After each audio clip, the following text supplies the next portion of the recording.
Doğu Türkistan'ın başkenti Urumçi'deki Altınbulak Alışveriş Merkezi'nde sahne kıyafetleriyle uğraşan Kalbunur Tohti ve Şirinay Tohti isimli iki kız kardeşin 2017 yılında Çin'in Uygurlara yönelik baskı operasyonları kapsamında tutuklandığı bildirildi.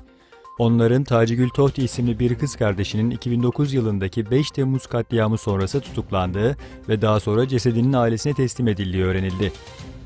Gurbetteki akrabalarının verdiği bilgilere göre bu kardeşlerin 4 çocuğu kimsesiz kaldı. Onların en büyüğü 12 yaşında, en küçüğü ise 4 yaşında.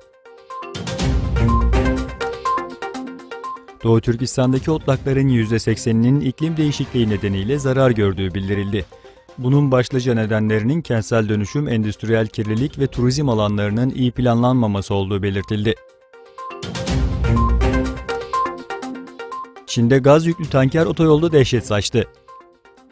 Çin'in kuzeyindeki Heybei bölgesinde likit gaz yüklü iki tankerde sızıntı nedeniyle meydana gelen patlama büyük korkuya neden oldu. Çin'in başkenti Pekin'deki bir alışveriş merkezinde düzenlenen bıçaklı saldırıda bir kişi öldü, 12 kişi yaralandı. 35 yaşındaki zanlının polis sorgusu sırasında eylemi kişisel huzursuzluğunun dışa vurumu olarak nitelediği ifade edildi. ABD Başkanı Donald Trump, ülkesinin işgal altındaki Kudüs'ü İsrail başkenti olarak kabul etme kararının seçim vaadi olduğunu ve bunun müzakere edilmesinin mümkün olmadığını söyledi.